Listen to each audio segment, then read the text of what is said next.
Salam la famille, j'espère que tout le monde se porte bien. La leçon qu'on doit expliquer aujourd'hui concerne ce qu'on appelle l'accord du participe passé avec les verbes pronominaux. La leçon dernière, nous concernons ce qu'on appelle l'accord du participe passé. Nous traitons quoi avec les auxiliaires être ou avoir.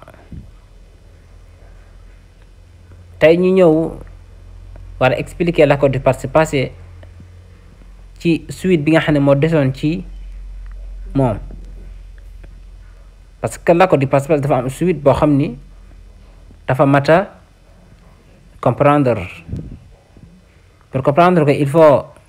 suivre la suite ci li nga xam ne moom mooy cette leçon là nga xam ni il fait partie de ou de l'accord du participe passé. Quand tu concerne l'accord du participe passé avec les verbes pronominaux, même et façon, mes détails ci biir, il va comprendre. Donc il faut vérifier les détails là. Allez-y. Les verbes essentiellement pronominaux. Dafa verbe yoo xam ne spécialement naturellement fondamentalement ay verbe pronominal noonu lañ mais un verbe essentiellement pronominal est un verbe qui s'emploie uniquement à la forme pronominale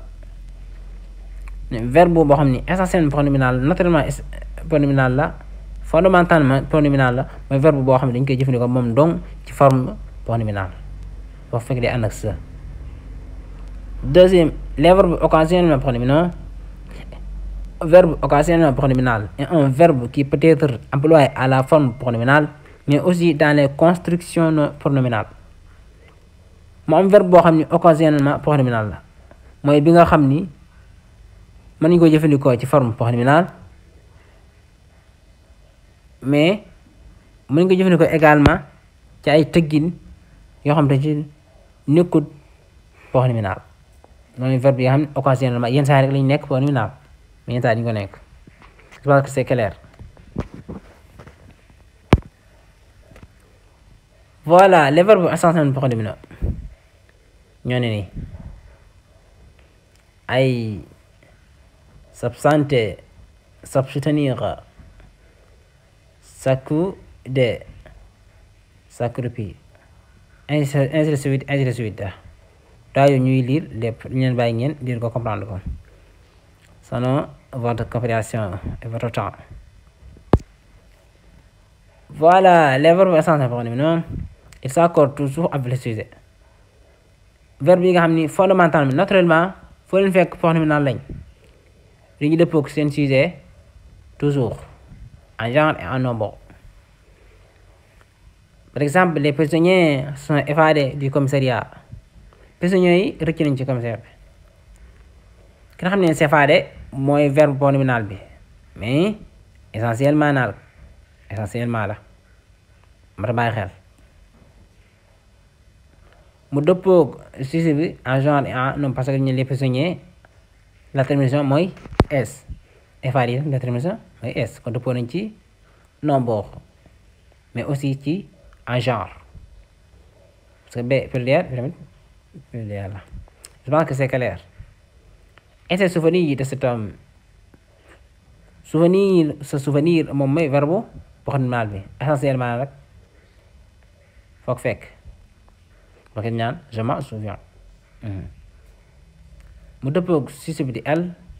en genre waaye aussi en nombre. Je pense que loolu c'est clair lu aju ay dafay gudd. Voilà ñëw ci les verbes occasionnellement pronominaux ginnaaw bi ñu paree ci les verbes essentiellement pronominaux. Les verbes occasionnellement pronominaux dafa am ay détails am ay types ay xaaj ce qu'on appelle passif. Première, les verbes occasionnellement pronominaux passifs. Les verbes occasionnellement pronominaux sont dits passifs lorsque le sujet subit l'action sans l'accomplir lui-même. Verbe bi nga xam ne verbe pronominal mais occasionnellement dañ leen tuddee occasionnellement pronominaux passif parce que sujet bi ci boppam subit l'action la def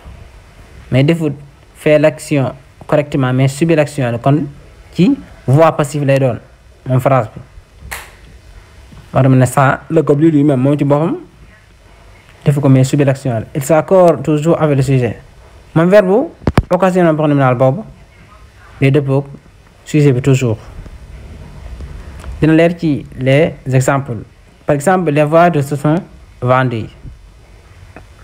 kon xam ne se vendre mais verbe pronominal bi mais nag occasionnellement la mooy leen yenn saa rek lay nekk pronominal mais yenn saa du ko nekk comme ni leeroon ci définition bi tey ne nag nga xam te ne si na am na accord am na accord c'est parce que vendu est la jeexee day répondre li nga xam ne mooy les voitures bi nga xam ne est la jeexee parce que pluriel la am na accord ñu ko doon les problèmes sont réglés kon xam ne ni réglé c'est réglé mooy verbe pronominal bi foofu mais nag occasionnellement yenn saa rek da ko nekk foofu nga xam ne am na accord li nga xam ne moom mooy sujet bi di les problèmes mi réglé est la jeexee comme ni nga xam ne noonu la ko répondre ci li nga xam ne moom mooy pluriel bi di les problèmes du sujet bi je pense que c'est clair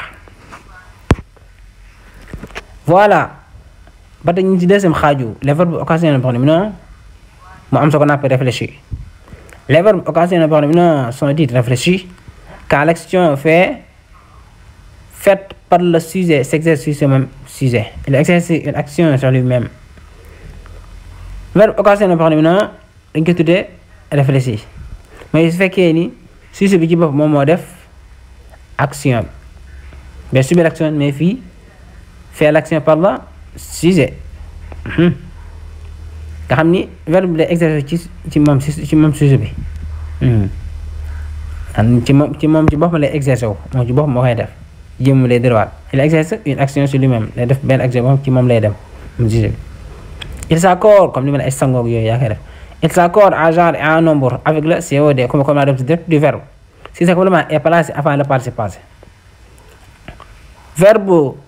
occasionnellement pronominal bi day dëppoo complément d'objet direct bi en genre et en nombre moom lay dëppool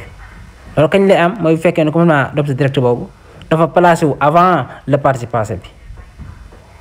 boobu lay accord boobu lay am par exemple elle s'est lavée sangu na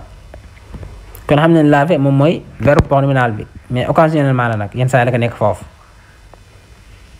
nga xam ne elle bi normalement mooy nekk sujet bi nga xam ne mooy moo def fait l'action pas subir l'action mais l'action faite par le sujet moom elle bi précisément nga xam ne foofu accord am na wala déet accord am na parce que laa fi ëbbim jeexee day wane ni kon sujet ba féminin kon foofu accord am na deuxième par exemple mu daan ne elle s'est lavé les mains ku ne xam ne laver foofu moom mooy verbe pronominal bi mais occasionnellement la foofu pas d'accord ngay wax parce que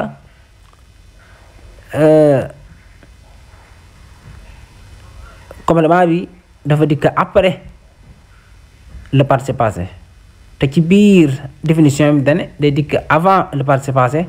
accord door am li tax accord amul kon foofu dafa dikk après le participe passé di laver daani les mains kon foofu accord amul mais accord amul parce que ñaari heure jeexee beneen bi mu ne laver kese avec benn avec accent kon foofu accord amul loolu moo waral inaccord bi je pense que c'est clair voilà ci les types wala détails li nga xam ne moom mooy verbe occasionnel pronominaux wala si sama trompe po la troisième et la dernière ci li nga xam ne moom mooy les détails ou les types de verbes occasionnels pronominaux maanaam ce qu'on appelle réciproque mooy at-tabaadul échanger ay def jox ma def wax jox ma wax. Les verbes occasionnels sont dits réciproques lorsque l'action faite par plusieurs sujets s'exerce sur chacun d'eux. Verbe occasionnel yi dañ ko tuddee réciproque kañ lañ ko tuddee réciproque kañ lay nekk réciproque mooy fekkee ni action yi biir ñoo ko def mu exercer wu ci kenn ku ne ci ñoom nga xam ñoom ñëpp ñoo koy bokk def lu mel ay xuloo ay xeex ay xëccoo genre yooyu sans verbe yooyu lay doon ay échangeante. Il s'accorde en genre et en nombre avec comme l'objet direct du verbe si ce complément est placé avant le participe passé. Verbe occasionnel pronominal boobu réciproque bi day dëppoo comme l'objet direct du verbe bi en genre et en nombre nekk góor mu nekk jigéen loolu kañ lay am moom accord boobu mooy su fekkee ni complément bi dafa placé avant le participe passé. NB. Par exemple, les garçons se sont disputés. xale góoy xuloo kon xam ne disputé bi moom mooy verbe pronominal bi mais nag occasionnellement la yenn saa yi la ko nekk rek ñu ne occasionnel mooy verbe yenn saa yi nekk pronominal yenn saa yi du ko nekk fii nag ci cas bi la nekk pronominal. foofu itam am na accord diggante li nga xam ne moom mooy verbe pronominal bi ak li nga xam ne moom mooy COD bi parce que dafa ànd ak respect bi nga xam ne moom mooy règlement bi mooy que complément bi dafa placé avant le participe passé. am na accord les garçons dañuy wax ku ne xam ne ni pluriel la disputé itam est la jeexee kon la muy répondre pluriel la am na accord bu fekkee nag des footballeurs se sont échangés les maillots ñoo weccee maye des footballeurs ku ne xam ne échange moom mooy verbe pronominal mais nag occasionnellement waaye nag accord amul lu tax amul parce que complément dafa dikk après le participe passé muy échange après boo gisee échange bi di participe passé bi gis na benn e avec accent la jeexee te fekkoon am na accord li nga xam ne moom mooy sujet bi di footballeur bi bu boobaa da ngay gis ni di amaat beneen es daal di répondre kii kon loolu mooy wane ni accord amul. li ko waral moom mooy ñàkk place gi nga xamante ne nii comme la def direct ñàkk na ko place avant le participe passé di échange je pense que c'est clair.